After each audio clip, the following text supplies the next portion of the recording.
Assalamualaikum. Terkait healing dan intermittent fasting kemarin kita ada bahas, salah satunya perlu booster hormon-hormon kebahagiaan dan pengendalian hormon stres. Nah, terus ada yang nanya tuh, emangnya hormon yang terkait fasting dan healing apa aja sih Om? Wah, bisa nggak sih dibahas? Widih, hormon-hormon yang terkait healing dan fasting itu banyak ya, bahkan hampir semua hormon mungkin alam. Tapi yuklah kita nekat nih, kita bahas saja sekaligus semuanya secara ringkas sih. Kalau nggak ringkas seharian belum tentu selesai sih ya.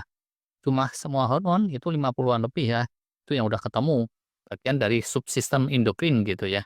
Fungsi utamanya itu untuk persinyalan, untuk menyampaikan bio-instruction atau instruksi biologis, semuanya itu diperlukan dalam setelan dan takaran yang pas di waktu yang tepat, situasi kondisi yang tepat. Gitu tuh, untuk normalnya tubuh kita dan untuk menormalisasinya kalau tadinya sempat geser-geser nggak normal. Nah, sebelum ke situ, kita simpulkan dulu beberapa hal dari yang kemarin sudah kita bahas. Jadi, untuk dapetin healing yang kuat, solid, kita perlu optimalkan hormon kebahagiaan tuh, khususnya endorfin, serotonin, oksitosin. Khusus untuk yang hormon dopamin itu kalau kita kena kecanduan mesti ya detox dopamin gitu. Oksitosin ini rasa bahagia yang kaitannya dengan koneksi sosial dan sekeliling kita ya. Endorfin ini terpicunya oleh rasa senang bahagia yang muncul di alam sadar kita ya. Mungkin sebagian juga alam bawah sadar. Sedangkan serotonin itu ya kira-kira terpicunya oleh rasa bahagia yang lebih bawah sadar gitu. Atau di tingkat seluler fisiologis gitu bahkan. Mohon koreksi nih kalau salah ya. Nah, hormon kebahagiaan ya, terutama tiga teratas itu punya dampak melipat gandakan healing. Jadi, puasa fasting ya punya dampak melipat gandakan healing kalau dibarengin dengan optimalisasi hormon kebahagiaan, jadi kuadrat tuh, lebih optimal. Untuk push hormon kebahagiaan, pemicunya bisa pancingan positif, bisa juga pancingan negatif. Kemarin sudah kita bahas. Dulu ya, soal push endorfin kita udah ulas beberapa kali, bisa dilihat lagi videonya. Di India itu bahkan ada yang namanya senam ketawa, atau terapi ketawa, atau yoga ketawa gitu ya. Satu komunitas, lapangan tuh diaba-aba untuk ketawa berbarengan nyaris tanpa sebab. Hampir kayak orang gila sih. Tapi konon secara ilmiahnya terbukti yang begitu sekalipun itu meningkatkan kadar endorfin. Yang lebih umum nih tentunya pakai cara alami. Bercengkrama dengan para bestie gitu ya. Misalnya entah sambil arisan, 17-an, reuni, karaokean, atau apapun lah yang lain. Selain dengan bestie bisa juga nih seru-seruan dengan anak kecil tuh yang masih serba polos dan energinya nggak habis-habis atau cara lain. Ya pokoknya ada 1001 pancingan lah yang sifatnya positif untuk memicu hormon kebahagiaan. Selain pancingan positif, kemarin kita udah sitir satu paradoks nih. Bisa juga awalannya justru pancingan negatif. Contoh nih, ada tetangga kena serangan gawat. Wah, dini hari kita tergopoh-gopoh nganterin ke IGD. Widih, stres berat tuh ya. Tapi setelah selesainya, kita plong. Dapat kepuasan batin, kelimpahan hormon kebahagiaan. Nah, bahkan ya, si tetangga itu nyebelin sekalipun dan terus bukannya tertolong malah meninggal, tetap aja kalau tata batin kita benar, kita akan dapatkan kepuasan batin karena kita tahu kedalaman makna dari amalan kita. Contoh lain kalau gaul dengan anak-anak kecil tadi udah jelas lah ya, tapi bisa juga pemicunya itu orang-orang tua yang nyebelin. Bisa aja itu stresnya nyaris konstan gitu ya. Nah, tapi kalau tata batin kita benar, sama juga. Kita akan mendapatkan kepuasan batin karena kita tahu kedalaman makna dari yang kita amalkan. Healing pun optimal. Bahkan ya, push yang diawali hormon stres ini bisa lebih dalam gitu, walau alam. Karena ya bayangin lah ya, sekedar main seru-seruan, arisan, reuni, sama anak-anak kecil. Paling gimana sih rasa bagiannya? Nggak terlalu dalam kan ya. Nah, jenisnya hormon stres kemarin dulu ini juga udah kita bahas, ada adrenalin, noradrenalin, kortisol, kayak gitu. Tapi hati-hati nih ya, catatan penting. Dampak positif itu kita akan dapatkan kalau tata batin kita tepat sekali lagi ya. Kita bisa jadi kayak singa yang kemarin itu, dapat stres, tapi kita tahu di ujungnya nanti pesta. Sebaliknya, kalau tata batin kita kepelintir, ya ini ujungnya jadi jelek, bisa jadi stres kronis juga. Ini sering kejadian loh ya, yang merawat manula, merawat orang sakit, yang semula sehat ujungnya malah meninggal duluan tuh daripada yang dirawatnya, innalillahi.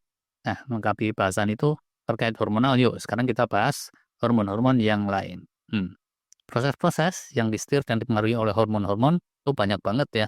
Antara lain yang terkait healing, kita absen yuk satu-satu. Pertama itu proses metabolisme. Taruh banget lah ya sama efektivitas healing kan fasting. Yang paling banyak disebut insulin. Nah, dia bisa menghambat autofagi ya, yang merupakan mekanisme kunci menuju super healing. Salah satu fungsinya itu nyetir tubuh kita untuk menimbun lemak dan jagain supaya lemak tidak begitu saja dibakar-bakarin. Kalau kebanyakan insulin atau ada resistensi insulin, biasanya healing akan sulit untuk optimal, fasting pun akan jadi nanggung kentang. Ya, belakangan ya yang dianggap kunci juga dalam kaitannya dengan healing dan fasting itu pengelolaan berat badan. Terkait dengan itu ada hormon leptin dan grelin nih, hormon kenyang dan hormon lapar.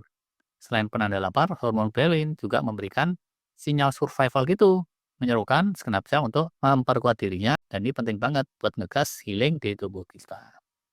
Ada lagi yang terkait tuh hormon-hormon tiroid, satu paket nih hormonnya macam-macam. Terus dalam kaitan yang lebih luas ada lagi namanya paratiroid.